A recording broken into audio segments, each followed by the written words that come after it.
aujourd'hui le psaume 117. Tout le psaume 117. Non, je plaisante, il n'y a que 2 versets dans le psaume 117. Le psaume 117 dit « Louez l'Éternel, vous, toutes les nations. Célébrez-le, vous, tous les peuples. Car sa bonté est grande envers nous et sa vérité dure éternellement. » Louez l'Éternel. Et c'est ce que nous voulons faire avec vous ce matin. Louez l'Éternel parce qu'il est grand, pour ce qu'il est. Pas forcément pour ce qu'il a fait, parce que ce qu'il a fait, il l'a fait par amour. Mais nous voulons le louer pour ce qu'il est. Ne laisse pas ta louange à quelqu'un d'autre. Prends toute ta place. Prends toute ta place.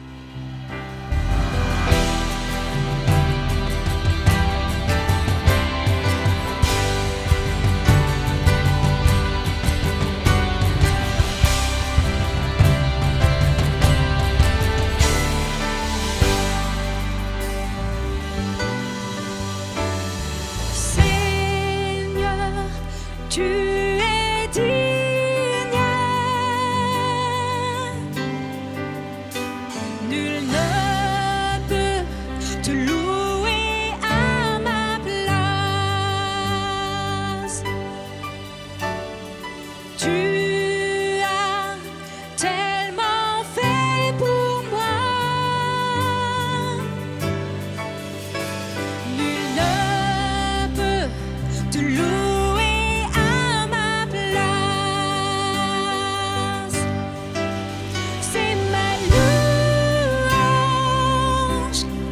Toute ma louange, reçois ma louange, toute ma louange, c'est ma louange,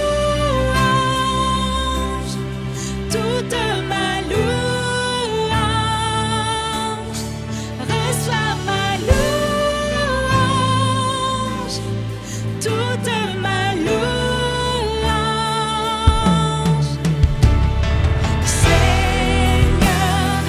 Tu as tellement fait pour moi.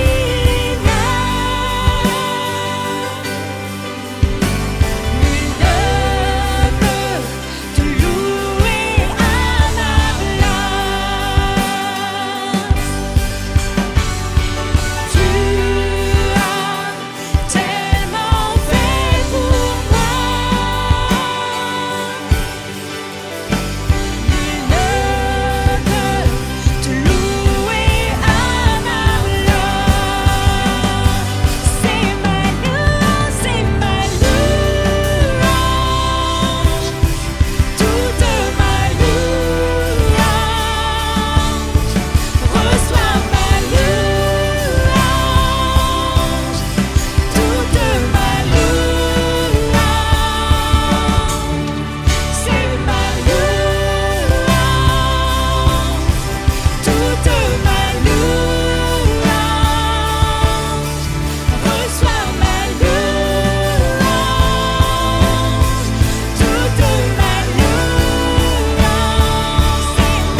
Jésus, que ton nom résonne en ce lieu,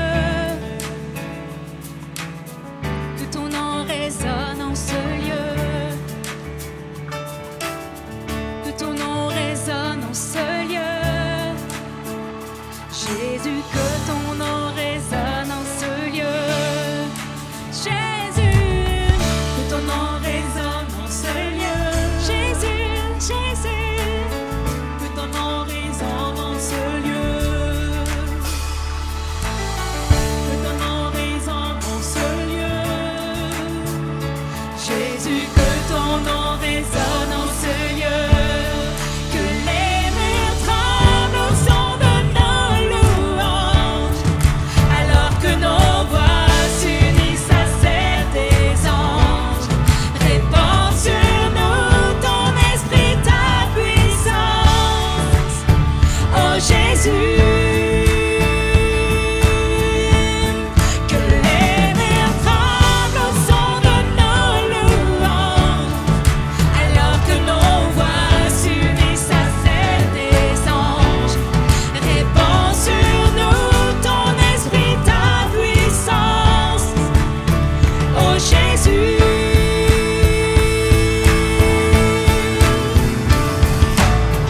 Que ton nom résonne en ce lieu, que ton nom résonne en ce lieu, que ton nom résonne en ce lieu. Jésus, que ton nom résonne en ce lieu.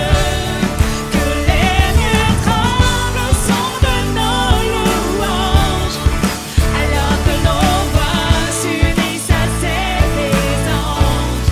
Répands sur nous ton esprit, ta puissance, oh Jésus. Que les murs tremblent au son de nos louanges, alors que nos voix s'unissent à celles des anges. Répands sur nous ton esprit, ta puissance, oh Jésus. Jésus, nous chantons ton nom en ce lieu.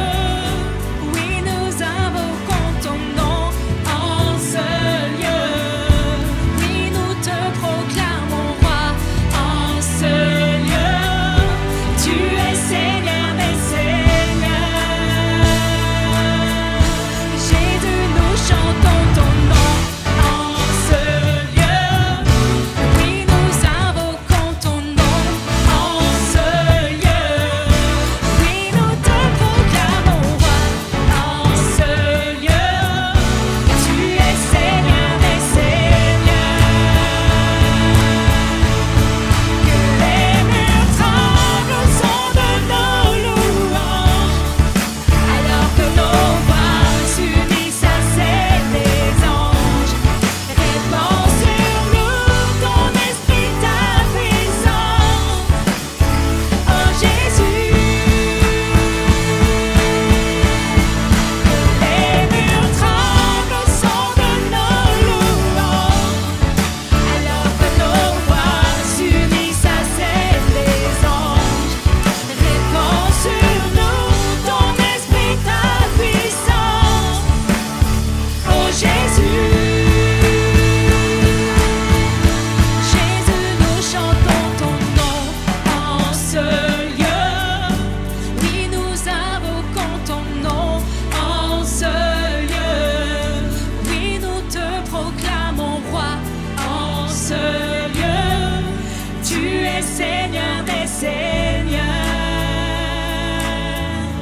Jésus, nous chantons ton nom en ce lieu. Oui, nous invoquons ton nom en ce lieu. Oui, nous te proclamons roi en ce lieu. Car tu es Seigneur des Seigneurs.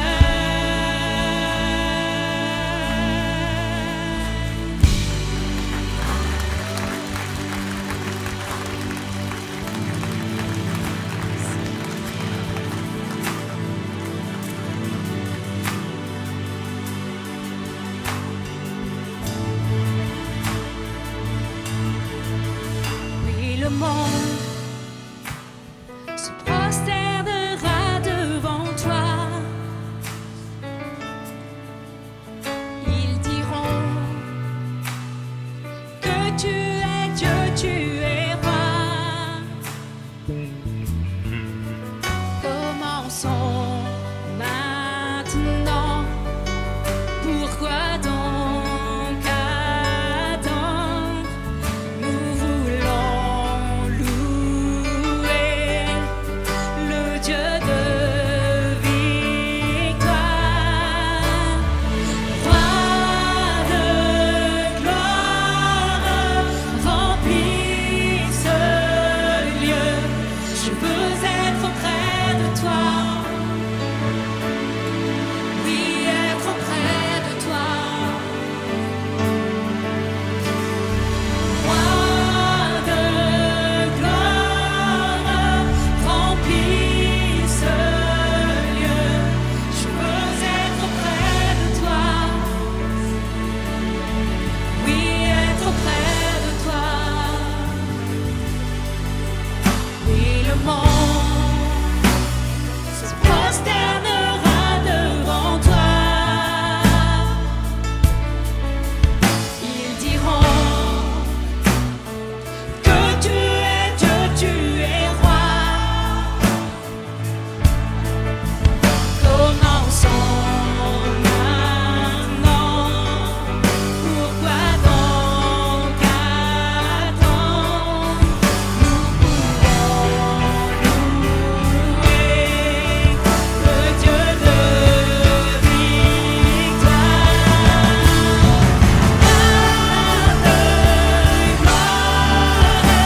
Remplis ce lieu.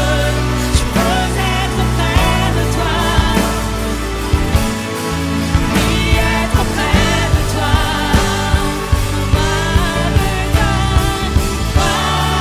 de gloire, remplis ce lieu.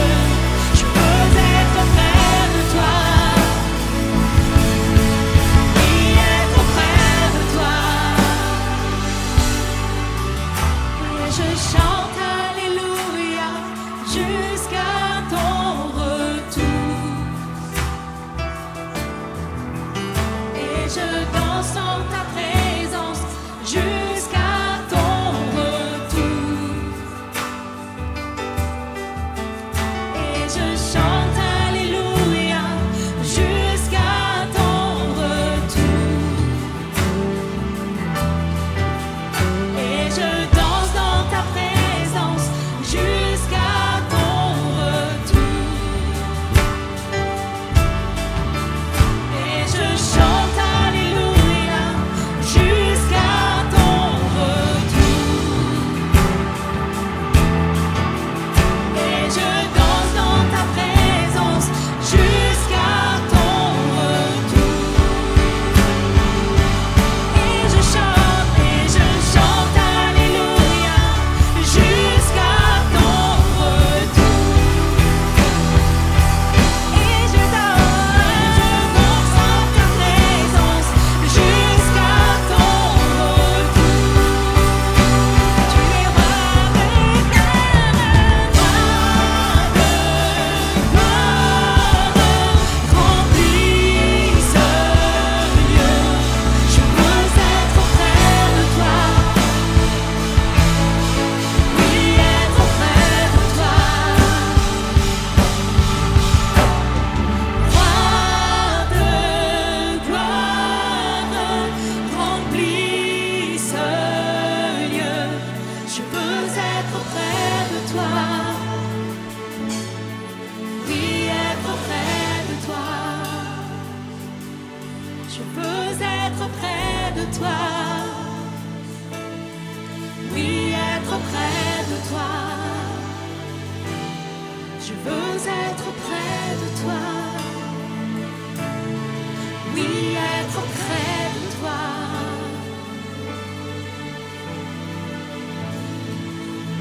Tu es roi de gloire. Tu es Seigneur des seigneurs. Tu es Dieu tout-puissant. Oh, alléluia.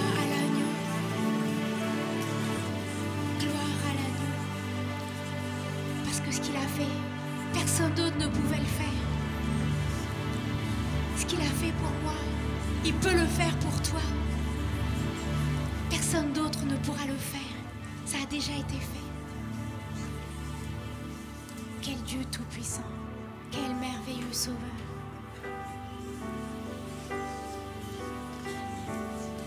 Oh, gloire à ton nom, Seigneur Jésus.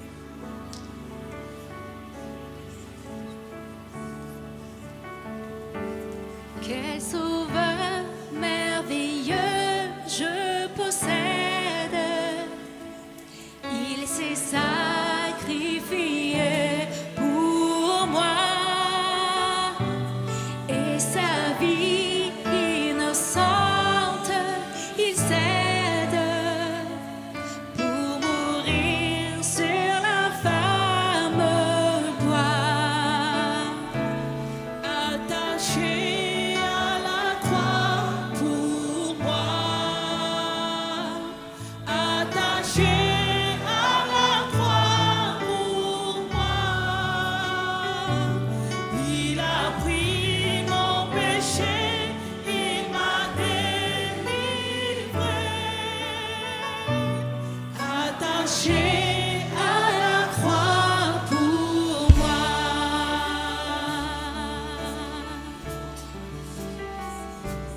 Maltraité, innocent pour ma vie, pour mes iniquités brisées et chargé de mes maladies. Il mourut pour guérir, sauver. Attaché à la croix pour moi. Attaché à la croix pour moi. Il a pris mon péché, il m'a délivré. Attaché à la croix pour moi. Attaché à la croix pour moi. Attaché à la croix pour moi. Il a pris mon péché, il m'a délivré. Attaché à la croix pour moi.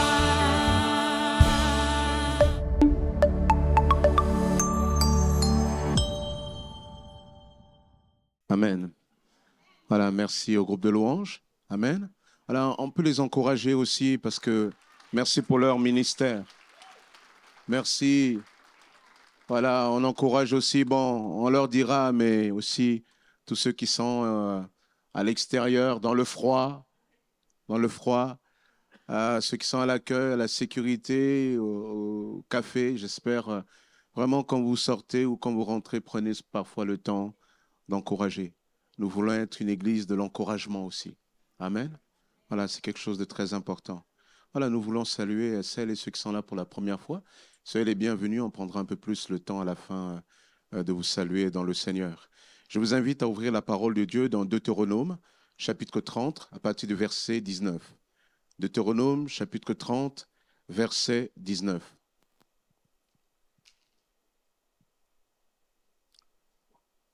Je prends aujourd'hui le ciel et la terre à témoin. Je vous offre le choix entre la vie et la mort, entre la bénédiction et la malédiction. Choisissez donc la vie afin que vous viviez, vous et vos descendants. Choisissez d'aimer l'Éternel votre Dieu, de lui obéir et de lui rester attaché, car c'est lui qui vous fait vivre et qui pourra vous accorder de passer de nombreux jours dans le pays que l'Éternel a choisi, a promis par serment de donner à vos ancêtres Abraham, Isaac et Jacob. Amen. Nous allons prier et vraiment que nous puissions dire, Seigneur, voilà, parle à mon cœur aujourd'hui particulièrement. Seigneur, nous te bénissons pour ta grâce, nous te bénissons pour ta présence. Nous te bénissons pour l'action de ton Esprit Saint. Seigneur, tu es un Dieu bon, tu es extraordinaire. Père, tu es exceptionnel. Père, il n'y aura jamais assez de qualificatifs, Seigneur, pour décrire ce que toi tu es. Seigneur, les hommes et les femmes qui ont été au contact de ta présence glorieuse n'ont pas eu les mots de la terre, n'ont pas eu suffisamment de mots pour qualifier ce que toi tu es. Seigneur, tu dépasses toute mesure. Et nous te rendons gloire, grâce, Père éternel, parce que tu es venu te révéler à nous. Seigneur, merci pour ta parole qui nous révèle l'évangile de Jésus-Christ, l'évangile qui est une puissance, qui est la puissance de Dieu pour le salut de quiconque croit. Seigneur, merci. Parle-nous, Père éternel, encore pendant ce culte, dans le nom puissant de Jésus. Amen. En préparant la prédication d'aujourd'hui, et j'ai eu simplement cette pensée à cœur, et que je vous livre comme ça, qui se résume ainsi: aujourd'hui, fais le bon choix. On va parler ce matin de choix. L'importance de faire des bons choix. C'est important, d'autant plus que nous démarrons l'année 2024. Quand quelque chose démarre, c'est important de partir de la meilleure des façons, et partir de la meilleure des manières, c'est de faire le bon choix. Certainement, cette pensée-là est là parce que Dieu veut parler à des cœurs. Dieu veut dire: oui, moi je veux te bénir. Je veux te faire entrer dans ce que l'œil n'a pas vu, l'oreille n'a pas entendu, qui n'est pas monté encore dans ton cœur. Mais cela ne dépend pas que de moi qui veux te bénir. Cela dépend aussi des choix que tu vas faire. Amen. Notre vie est faite de choix. Dès que nous sommes enfants, nous faisons des choix. Alors certains choix, c'est nos parents qui le font à notre place. Mais au fur et à mesure, plus nous grandissons, plus nous accédons aux choix. Et les choix que nous faisons sont dans toutes sortes de domaines. Dans le domaine scolaire, dans le domaine professionnel, sentimental, l'habitation, etc., etc. Pour certains, il faut reconnaître que nous ne sommes pas égaux devant les choix. Certains arrivent à faire des choix parfois importants plus facilement que d'autres, n'est-ce pas? Même dans la vie de tous les jours, on peut voir combien pour certains c'est difficile de faire les choix. Ainsi, peut-être avant de venir ici, tu as passé 1 heure dans la salle de bain à te préparer, là où certains passent 3 minutes dans la douche. Parce que, après, une fois que tu t'es douché, il fallait que tu choisisses le bon vêtement. Oui, mais le vêtement, ça, c'est pour dimanche, parce que à cause de ça, mais avec le temps, etc., il faut cette couleur, parce que, etc. Et le temps a passé, et finalement, tu es arrivé en retard. Parce qu'il fallait faire le choix. Et ce n'est pas évident de faire ce type de choix-là. L'indécision peut être parfois une torture. On parle d'un syndrome, d'un symptôme qu'on appelle le FOBO. Vous savez ce que ça veut dire? FOBO, ça veut dire, c'est un acronyme qui veut dire, excusez-moi l'accent, Fear of Better Options. La peur d'une meilleure option. C'est autrement dit, les gens qui ont peur parce qu'il y a trop de choix. Ça ne vous est pas arrivé? Il y a trop de choix. Vous allez au restaurant et voici, on vous présente une carte. Il y en a tellement que vous ne savez même pas comment commencer. Et vous êtes là et vous choisissez, le serveur passe et il n'arrive pas à prendre votre commande parce que vous êtes de ces personnes qui ont du mal à faire le choix. Et je ne sais pas pour vous, moi ça m'est arrivé comme ça, je fais partie de ces personnes-là, notamment au restaurant. C'est difficile de faire le choix. Et ce qui est encore plus difficile, je sais ça pour vous, mais lorsqu'on fait le choix, vous voyez le serveur, une fois que vous avez choisi votre plat, vous voyez le serveur passer avec un autre plat pour la table à côté. Et vous vous dites, mais c'est ça que j'aurais dû choisir. N'est-ce pas? Et je me souviens, une fois, j'ai passé ma commande, parce que j'étais au restaurant, ce restaurant c'était de la viande, et j'avais faim. Alors on te dit, voilà, entrecôte 400 grammes. Tu dis, on voit la photo. Et la photo, on te la montre, mais on ne t'a pas dit à quelle échelle on l'a prise. Et toi, tu vois la photo parce qu'on a bien zoomé. Tu dis, voilà, avec ça, je vais bien manger. Et on t'apporte la carte, on t'apporte le plat. On dirait que l'entrecôte de 400 grammes était une entrecôte végane. Et finalement, tu dis, mais où est le reste, quoi? Voyez?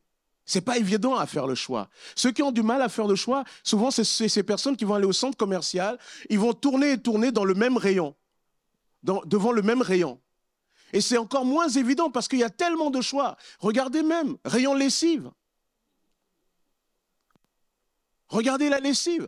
Lorsque j'étais dans mon pays d'origine, au Congo-Brazzaville, en général, en grandissant, on avait un savon, ça ressemblait au savon de Marseille.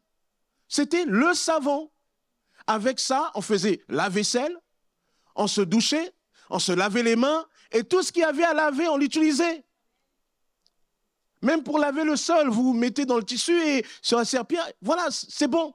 Et quand je suis arrivé en France, alors il y a les savons pour les mains, il y a les savons pour les cheveux, voilà, shampoing, il y en a pour le sol, et cela dépend aussi de quel type de sol.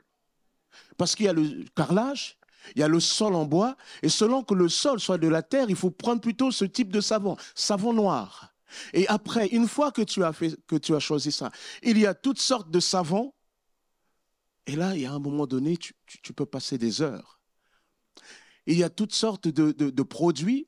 Par exemple, si vous utilisez une machine avec tambour ou sans tambour, ou comment on dit, le hublot devant là.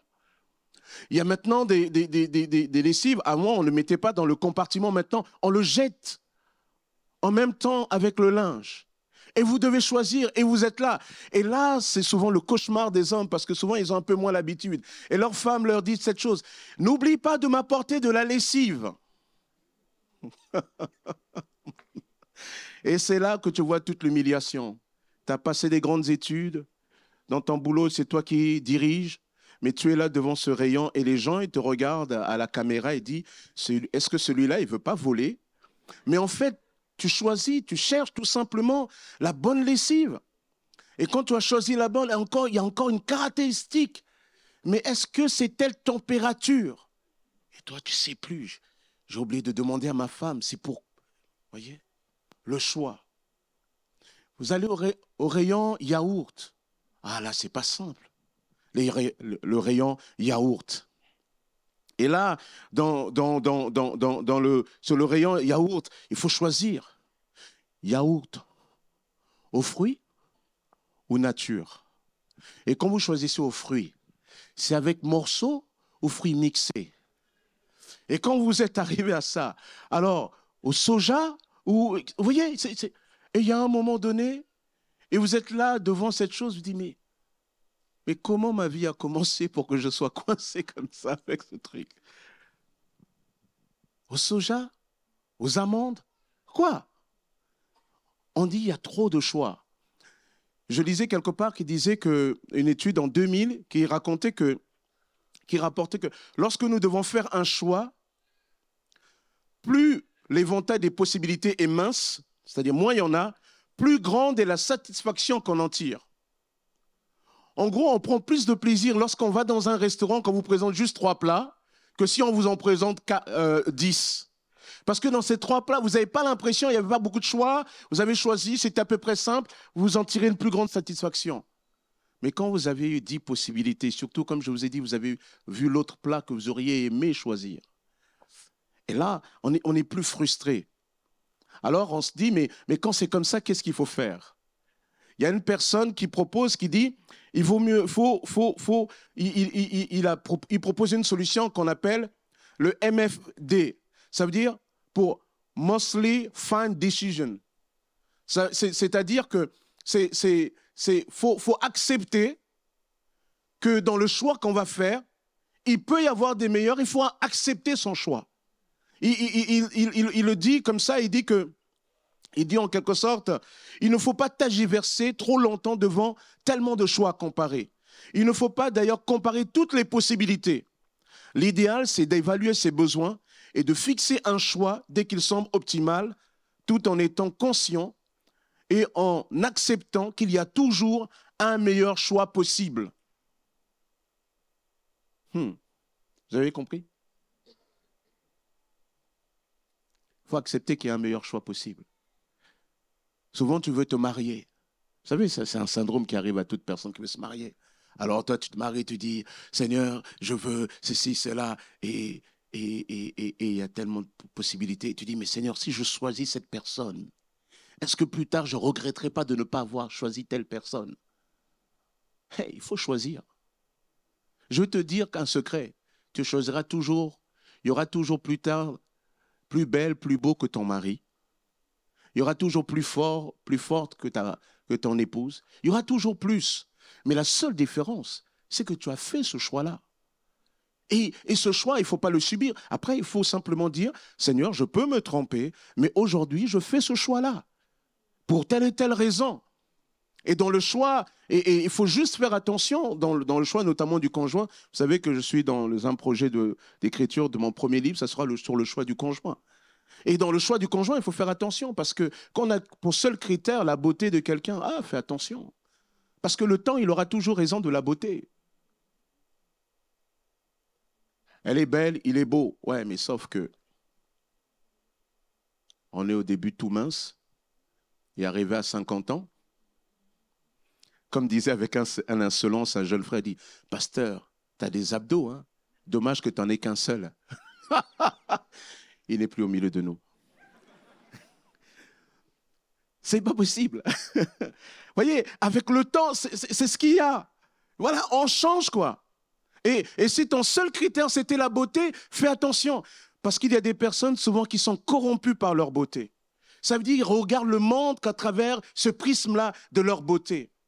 La Bible dit, la grâce est trompeuse, la beauté est vaine. C'est la femme qui craint Dieu qui sera louée. Cela ne veut pas dire que, je le dis encore une fois de plus, cela ne veut pas dire que quand on aime quelqu'un, on ne doit pas avoir ces critères-là. Il ne faut pas se mentir, il ne faut pas faire l'hypocrite en disant non, mais le plus important, c'est qu'elle aime le Seigneur, même si elle n'est pas extraordinaire. Moi, le plus important, non, si c'est important pour toi, il faut que ça soit important quand même. Tu ne vas pas te lever le bon matin de dire, chérie, tu n'es pas belle, mais tu aimes Jésus et j'aime ça.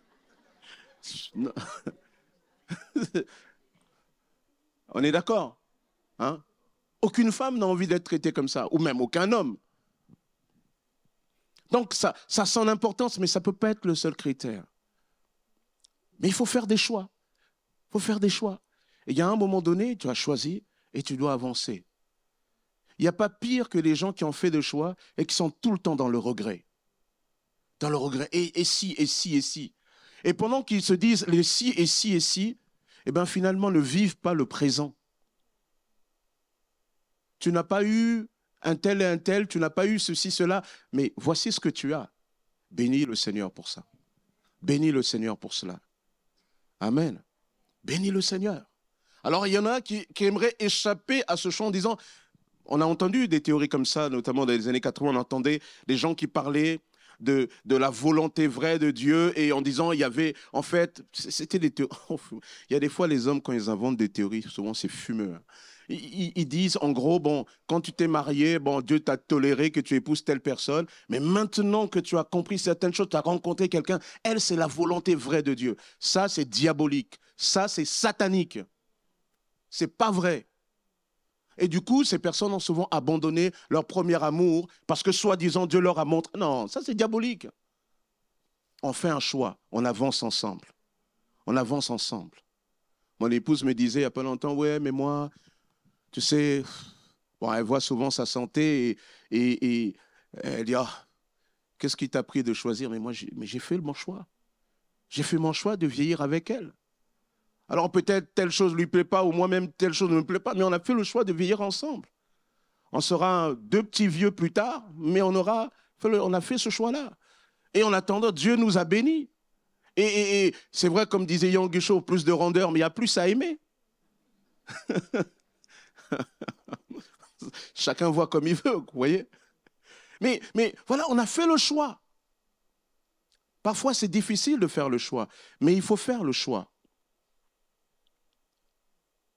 Et vous savez que le choix est quelque chose, a une particularité, le choix c'est ce que Dieu nous donne. Regardez dans le livre que nous avons lu dans Deutéronome 30, il est dit, Dieu dit aujourd'hui choisis. Quand on réfléchit bien, en fait, le choix est le pouvoir que Dieu nous donne sur le présent. Parce que le passé, vous ne pouvez plus revenir dessus. Le futur, ce n'est pas sûr que vous l'atteindrez. Mais ce qui est certain, le présent, aujourd'hui, Dieu te dit, je te donne le pouvoir là de choisir. Je te donne le pouvoir de choisir. Dieu nous le donne. Et nous devons faire ce choix. Et la Bible enseigne que celui qui sait faire les choix, c'est vivre, vit dans la paix. Ésaïe 26, 3. À celui qui est ferme dans ses sentiments, tu assures la paix. La paix. Pourquoi? Parce qu'il se confie en toi. À celui qui est ferme dans ses sentiments. C'est-à-dire qu'il y a un moment donné, il faut s'arrêter et y aller. Parce que si tu ne t'arrêtes pas, tu ne seras jamais en paix. Tu ne seras jamais en paix. À celui qui est ferme dans ses sentiments, il faut y aller. Amen. À celui qui est ferme, il faut y aller. Et il y a des fois, certains disaient, Seigneur, j'aimerais me marier, mais tu es là, tu choisis, tu ne sais pas. Seigneur, et si tu es pas, et si tu... Hey, fais attention. Désormais, ta vie est entre les mains de Dieu. Si vraiment tu as dit, Seigneur, je mets ma vie en tes mains, alors tu dois avoir confiance que Dieu, celui qui te garde. Même moi, à titre personnel, mais aussi en tant que pasteur, il y a des situations où je dis, Seigneur, voilà, quel est le choix à faire? Mais il y a des fois, je m'arrête et je dis, mais Seigneur, ma vie est entre tes mains.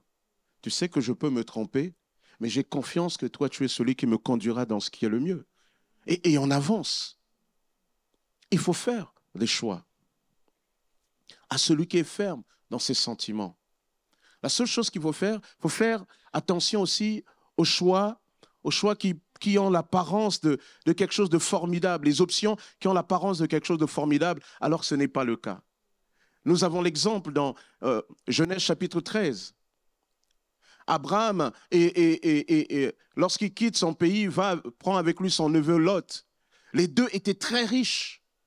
Et voici qu'il y a un moment donné, le pays était trop petit pour tout le troupeau qu'ils avaient et il y a un conflit entre les deux. Et Abraham va dire à son neveu Lot, nous sommes de la même famille. Il ne faut donc pas qu'il y ait dispute entre moi et toi, entre mes bergers et les tiens. Séparons-nous plutôt. Tout le pays est à ta disposition. Si tu vas à gauche, j'irai à droite. Si tu vas à droite, j'irai à gauche. Alors, écoutez bien, verset 10, Lot regarda et vit toute la plaine du jardin qui s'étendit jusqu'à Tsoar, du Jourdain qui s'étendait jusqu'à Tsoar, avant que l'Éternel ait détruit Sodome et Gomorrhe. Elle était comme le jardin de l'Éternel, comme la terre d'Égypte. Lot choisit donc pour lui toute la plaine du Jourdain et se dirigea vers l'est. Ainsi se séparèrent l'un de l'autre. Lot va être quelque part trompé par le fait, il est dit que ce qu'il voit là, c'est comme un jardin de l'Éternel. C'était vert, la plaine là, de Moab, tout ça, c'était vert, c'était formidable. Et Lot, il va choisir cela. Vous avez dit, oui, mais Abraham lui avait donné un choix. Mais vous savez, dans ces cultures-là aussi, c'est un peu comme dans certaines cultures africaines, il y a aussi le respect de l'aîné. Il aurait dû dire, Abraham, toi tu es pour moi comme un père. Je vois ça, ça c'est meilleur, je te laisse ça. Moi, avec ma jeunesse, ces trucs, je peux avoir, Dieu sera aussi avec moi, Dieu me bénira. Parce que c'est ce que Abraham va faire finalement. Abraham va lui dire, quel que soit l'endroit, quel que soit le choix que tu feras, je ferai le choix contraire. Et dans le choix contraire, je sais que Dieu sera avec moi. C'est l'autre qui aurait dû réagir comme ça. Mais lui, il voit d'abord la verdure. Ah, c'est formidable. Tu vois la personne, c'est bien. Tu vois le boulot, plein d'options. Il y a quelque chose, il y a des fois, il y a l'intuition de quelque chose qui te dit, fais attention. Mais la vision, elle est trop forte. Et il y a des fois, il faut avoir le courage d'oser remettre en question même les plus belles des options. Souvent, il faut avoir le courage de renoncer même à quelque chose, même si le salaire est super important. Parce que le salaire, quand souvent le salaire, vous savez, il y a des fois comme ça, quand le salaire est haut, c'est que ça cache quelque chose qu'on va te demander plus que d'autres. Il faut faire attention. Parce qu'une vie, c'est aussi un équilibre. Comprenez? Une vie, c'est aussi un équilibre. Tu as un bon travail, tu as ce salaire-là qui te permet quand même de bien gérer, vous êtes à deux, ça vous permet d'avoir tout l'équilibre. Mais tu vas avoir ce boulot, on te dit, voilà, ça va être le double de ton salaire. Oui, mais il va y avoir plus de sacrifices.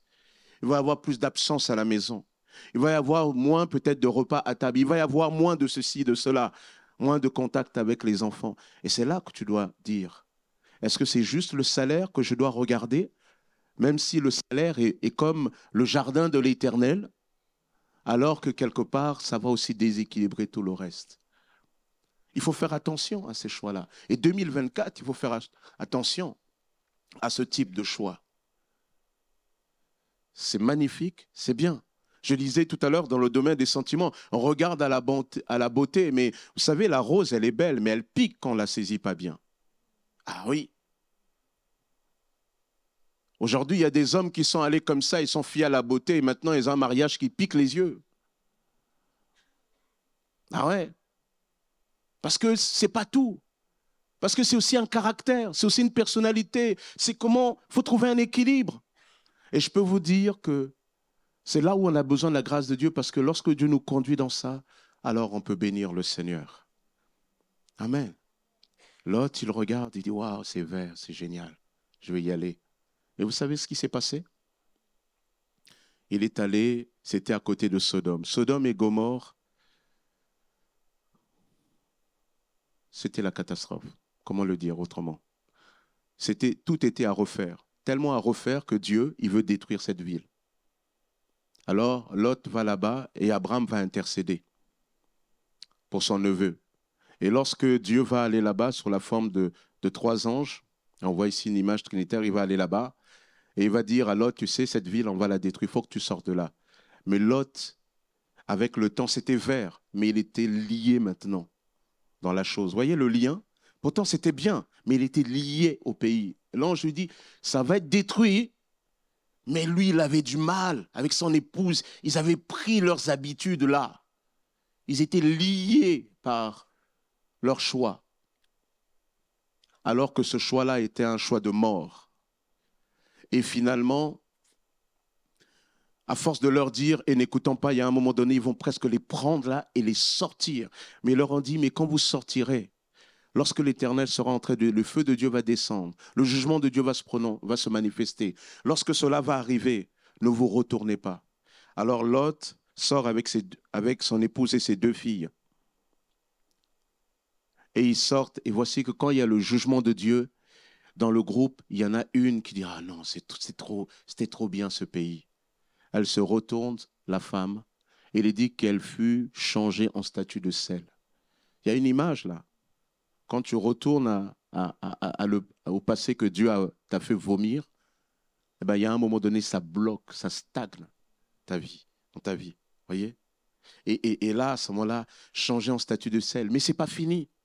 Parce que comme là-bas, à partir de là, ils sortent de là, leur fille, ben, il n'y avait plus d'hommes à marier. Et ils se réfugient dans une petite ville, là, je crois que c'est Tsoar, comme ça. Et ils se réfugient là, et les filles, elles se disent, mais nous, on est là. Parce qu'à l'époque, pour les femmes, c'était important aussi.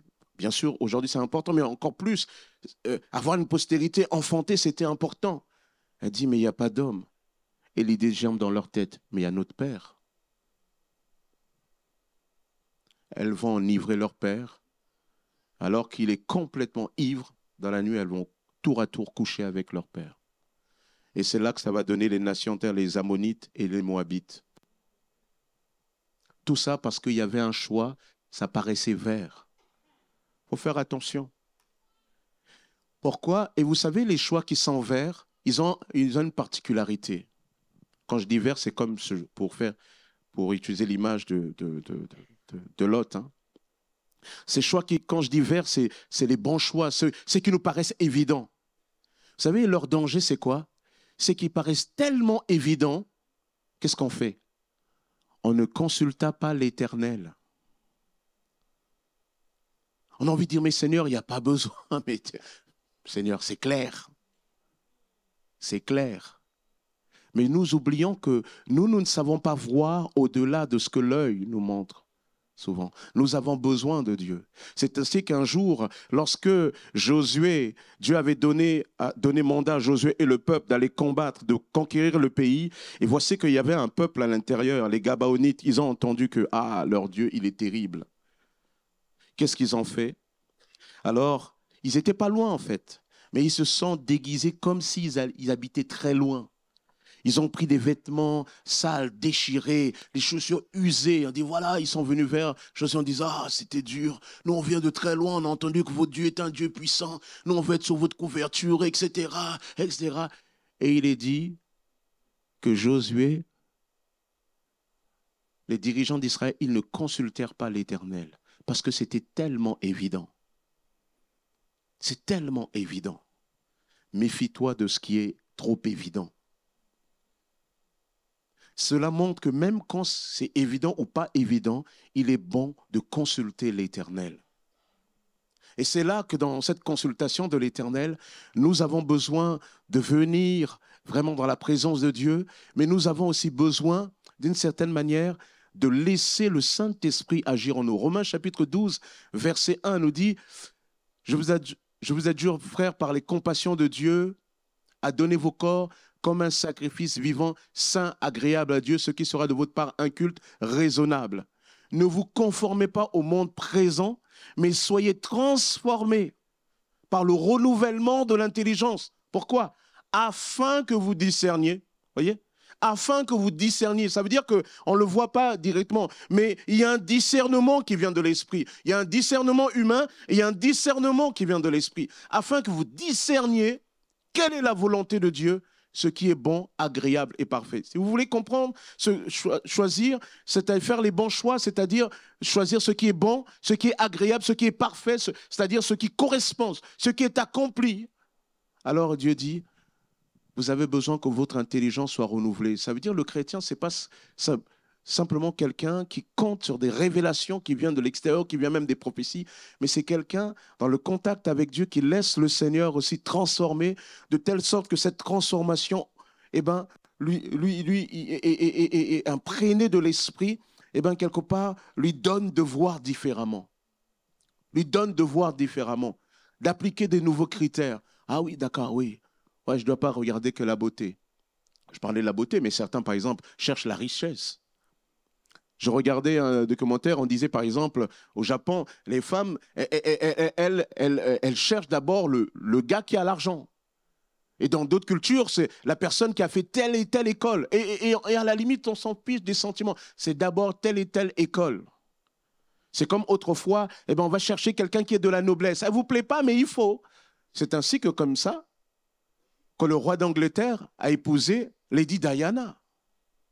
Ce n'était pas son choix, hein, initial. Hein. Le choix initial, le choix de cœur de Charles, c'est Camilla. Mais le rang, la famille, le protocole, tout ça avait dit non, ça va être la fille Spencer, Diana. Et les deux ont été malheureux, nous dit l'histoire. Donc il y a des fois, voilà, on voit ces critères-là. D'autres, je le dis, c'est pas l'histoire, c'est l'argent, c'est le statut social, on veut ça. Oui, mais est-ce que c'est bon? Et là aussi, les parents, faites attention quand vous rêvez à la place de votre enfant. Souvent, vous n'avez pas obtenu, vous voulez que votre enfant obtienne. Mais votre enfant ne veut pas forcément ce que vous n'avez pas obtenu. Vous comprenez? Il y a des fois où votre enfant n'a pas besoin de ce que vous n'avez pas obtenu. Il y a ces parents qui veulent vivre par procuration derrière leur enfant. Toi, tu as été dans l'extrême difficulté, pauvreté, et maintenant, ça a avancé, tu aimerais que ton enfant... Non, laisse-le vivre. On veut tout contrôler. Moi, j'ai vu quelqu'un pour toi, avec le pasteur Jackie, on parlait de gens comme ça. Les parents ont vu pour toi. Et moi, je me souviens d'un couple comme ça, là, une soeur comme ça. La maman, elle a dit, tu dois épouser un tel. Si tu n'épouses pas, c'est dangereux. Ils disent même, tu vas passer à côté de Dieu. C'est terrible de dire ça à un enfant. Vous imaginez? Si tu ne fais pas ça, limite, tu vas être maudit, tu vas passer à côté. Non, mais attends, comment tu peux dire ça à ton enfant? Et je connais 2 cas comme ça, mariage, quelque temps après, divorce, catastrophe. Il faut accepter, il ne faut pas vouloir imposer. Je sais, toi, tu aimerais que tes enfants, voilà, médecins, épousent des trucs. Ouais, c'est... Mais les sentiments...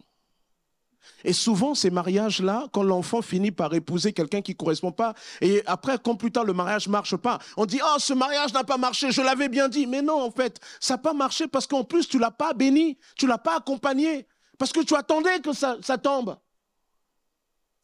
Parce que ça ne correspondait pas à ce que tu voulais. Tu ne comprenais pas que si tu aimes ton enfant, son bonheur passe par. Oui. Alors, il y a des critères. Est-ce qu'il est dans le Seigneur? C'est bien, ouais. Alors, vas-y, quoi. Moi, je me souviens, il y a des fois, des gens... L'enfant vient te dire, j'aime cette personne, il aime le Seigneur. Toi, tu dis non. Mais attends, elle aurait pu t'emmener quelqu'un de bizarre. Quelqu'un de bizarre. Et tu ouvres la porte, tu vois un gars avec le pantalon là. Et si tu avais déjà entendu le bruit de la voiture, tu regardais dans le Judas, tu vois déjà quelqu'un qui s'approche comme ça. Tu sens déjà que c'est pas bon. Bien sûr, il ne faut pas avoir des préjugés, mais quand même, ça parle. Quelqu'un qui vient la première fois, il veut te checker. Hé, bonhomme. Là, il vient juste te dire, moi j'aime, il aime le Seigneur, c'est simple truc. Accepte que ton histoire, c'est ton histoire et que leur histoire, c'est leur histoire. Je m'arrête là. Peut-être que ça veut dire quelque chose. Si j'insiste, peut-être que Dieu veut parler à certaines personnes.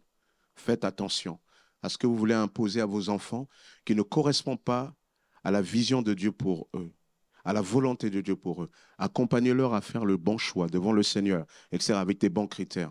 Mais ne leur imposez pas vos rêves brisés. Faites le deuil de ce qui n'a pas été. N'essayez pas d'aller rattraper ça par procuration chez quelqu'un d'autre. Faites attention. Le Saint-Esprit, lorsqu'il nous transforme et il nous apprend à mieux voir. Ah ouais, Seigneur, je vois mieux alors.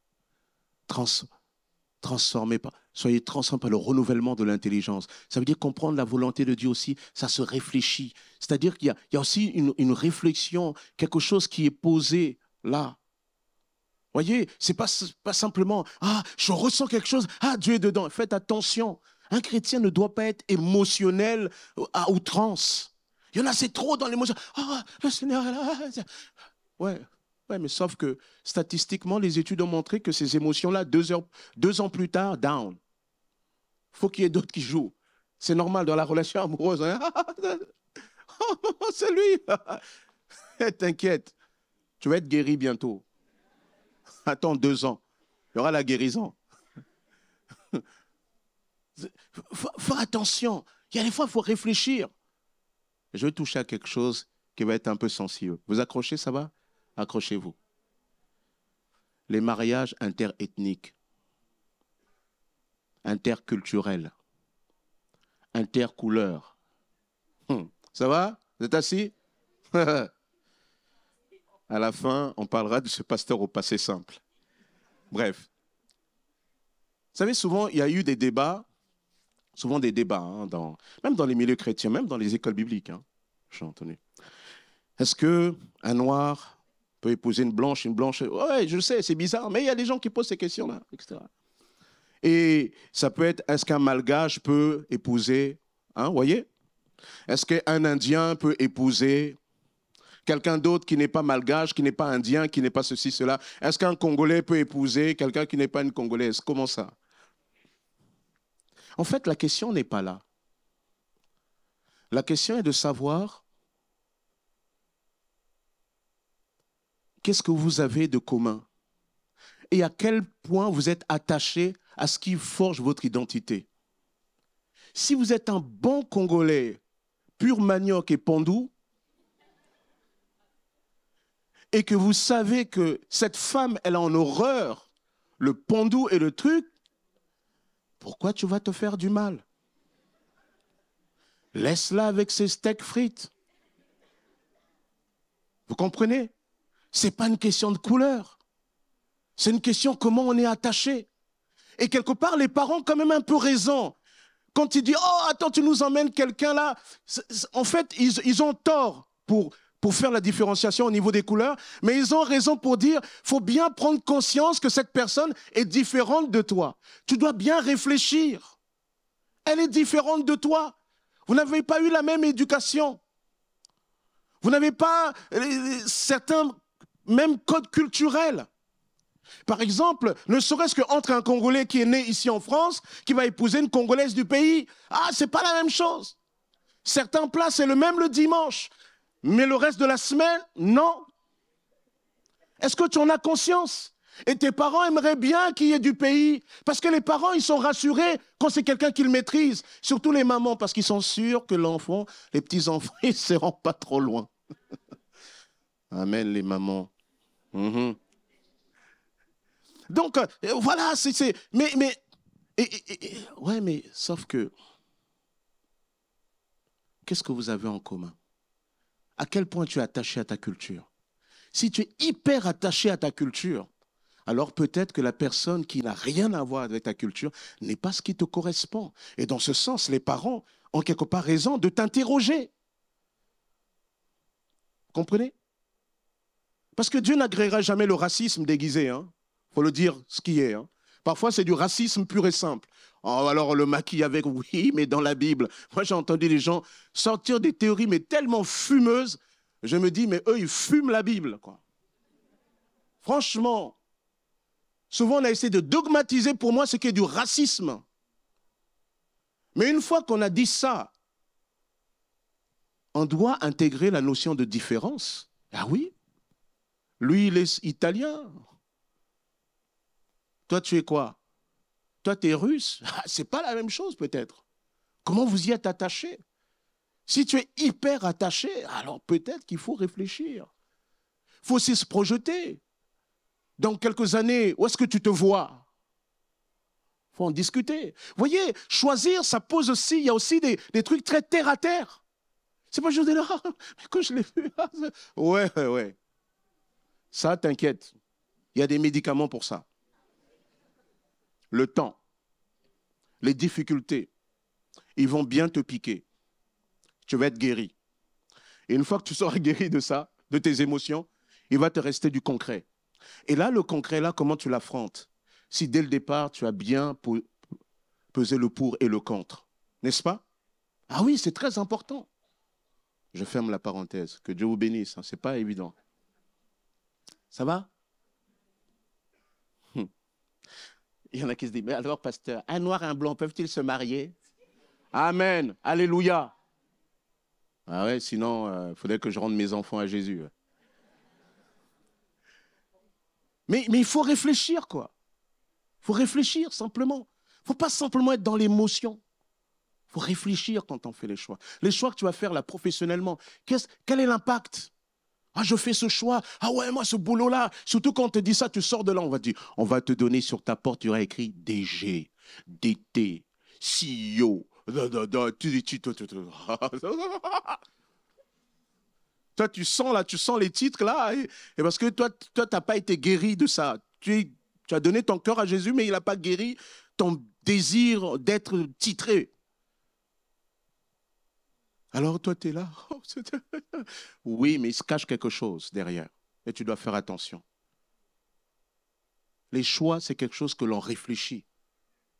Surtout quand on est chrétien. Et on réfléchit dans la présence de Dieu. À celui qui est ferme dans ses sentiments, il assure la paix parce qu'il se confie en toi. En tant que communauté, nous voulons rentrer dans ce que l'œil n'a pas vu, l'oreille n'a pas entendu et qui n'est pas monté dans le cœur de l'homme. Là aussi, il faut faire des choix. Dans Luc chapitre 10, il nous est dit que Jésus va arriver à Béthanie alors qu'il est dans la maison de Marthe et Marie, sœurs de Lazare. Eh bien, pendant que Marthe est en train de s'affairer à préparer le repas, Marie est là au pied de Jésus en train de l'écouter. Et Marthe vient et dit, Seigneur, Seigneur, comment tu ne te mets pas en peine? Dis-lui de venir m'aider. Et Jésus dit, oh, Marthe, oh, calme-toi. Ce que tu fais, c'est bien. Mais une seule chose à cet instant est utile. Et Marie a choisi la bonne part qui ne lui sera pas ôtée. Tu veux rentrer dans quelque chose de différent. Tu ne peux pas vouloir obtenir quelque chose de différent si tu fais toujours de la même manière. Il faut faire de nouveaux choix. Il faut renouveler ses choix. Il faut monter un peu de niveau. Amen. Il y a 2-3 jours, je partageais avec le pasteur Gabriel Oleko et on parlait tous les deux de cette femme d'exception qui était Catherine Kuhlman. Catherine Kuhlman, c'est une femme née dans les années 1907 comme ça. Elle était évangéliste. Et sa vie était caractérisée par une onction incroyable. Incroyable. Et lorsque vous voyez l'onction de cette femme qu'il y avait sur cette femme, quand elle parlait de Jésus, il y avait souvent des grandes conférences. Elle était capable de donner des dons très précis, même avec le nom s'il le fallait. le type de maladie, elle ne vous connaissait pas, elle dit, toi là-bas, tu souffres de telle maladie, Dieu te guérit en ce moment, regarde. Et au moment où elle parle, l'onction part, la personne, il se levait, Amen.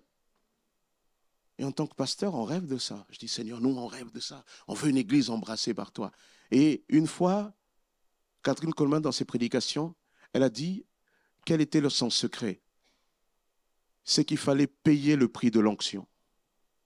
Il fallait payer le prix de l'onction. Ça veut dire, il y avait une consécration particulière.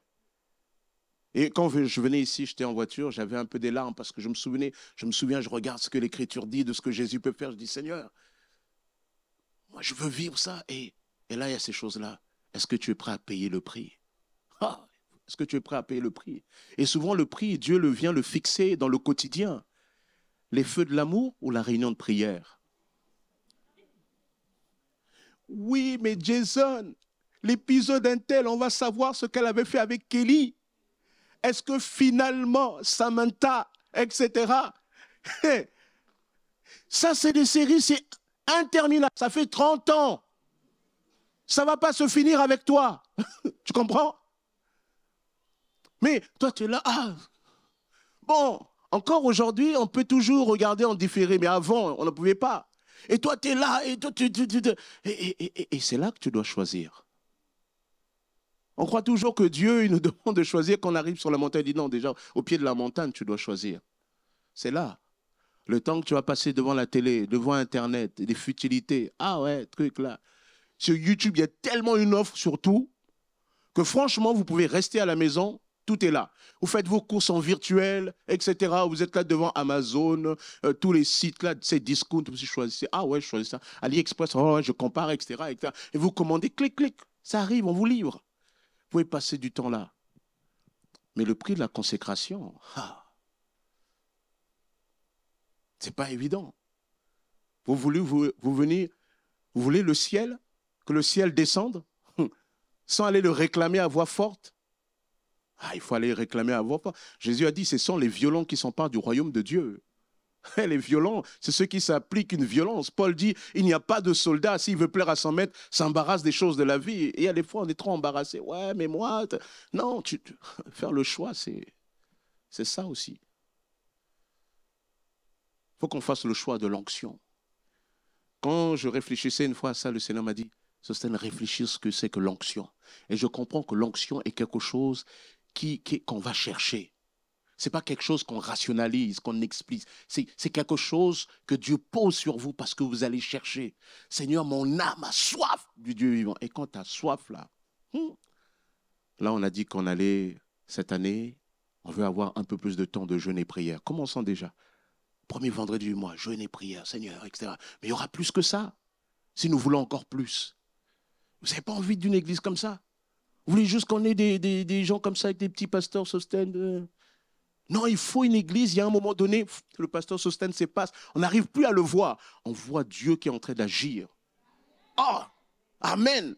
Et là, tu n'as plus besoin de dire, Jésus est là. Tu sens ou pas? Non, le type là, il rentre là. Le Saint-Esprit, boum, il harmonise. Il vient sur la chaise.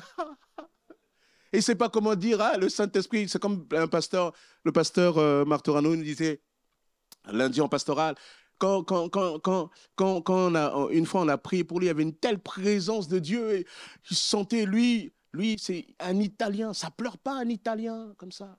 Je crois qu'il y a un côté sicilien en plus. Tu ne pleures pas devant les gens, c'est pas bien. Il dit quand c'est arrivé, alors je courais, je sortais pour aller pleurer, mais dès que j'arrivais là, tout s'arrêtait. Il fallait accepter que Dieu le touche. Et là, et quand le Saint-Esprit vient, moi je dis, oh Seigneur, qu'on soit cette communauté où le Saint-Esprit, c'est bon. Mais il faut payer le prix. Il faut qu'on soit plus nombreux les mardis. Il faut qu'on soit plus nombreux dans les jeûnes et prières. Lorsque le Seigneur va voir une communauté assoiffée, il va dire, ceux-là, vraiment, ils me cherchent.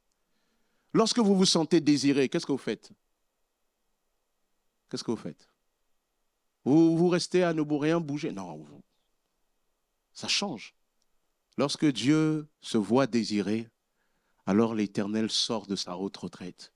il vient et il agit. Et là, à ce moment-là, on sera une église puissamment en action, pas simplement parce que nous on fait, mais en action parce que Dieu, lui, il fait. Amen.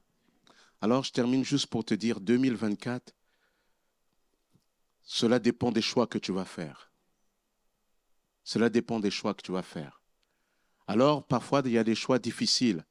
Mais choix difficiles ou pas, pour certains qui ont plus de facilité à faire des choix, on a tous, quoi qu'il en soit, à faire des choix. Et peut-être pour certains, c'est des choix aussi de séparation d'avec le mal.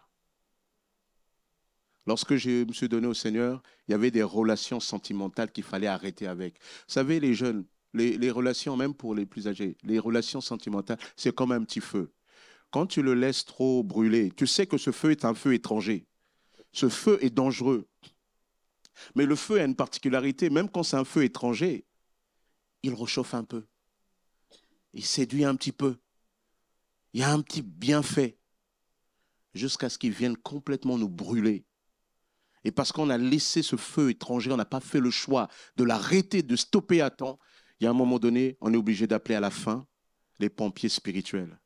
Et vous savez, lorsque les pompiers arrivent, la maison est déjà brûlée. La maison est déjà brûlée. On a perdu sa dignité, on a perdu sa pureté, on a perdu plein de choses comme ça. Fais attention. Peut-être aussi pour certains, il y a ce Jésus qui toque à la porte là et qui dit, donne-moi ton cœur. Tu dis, oh Seigneur, je ne sais pas le baptême, je vais sentir, je ne sens pas. Et truc. Continue à sentir.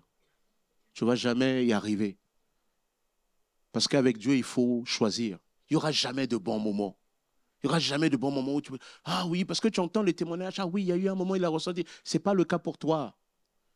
Chacun a sa propre histoire. La Bible dit, aujourd'hui, si vous entendez sa voix, n'endurcissez pas votre cœur. Et 2024, là, il faut y aller, les gars. Il faut arrêter de tourner en rond et... Non, il faut arrêter. Il faut aller maintenant. On va prier. Seigneur, nous te bénissons. Te bénissons pour ce que tu es. Nous te bénissons pour ce que tu fais. Tu es notre Dieu et tu règnes. Père éternel, je te prie vraiment en cette année 2024 de nous visiter. Seigneur, de nous aider à faire de bons choix. Père éternel, nous avons besoin de toi. Nous avons besoin de l'action de ton Esprit Saint. Père, nous voulons être des gens différents. Seigneur, aide-nous dans nos luttes, dans nos difficultés.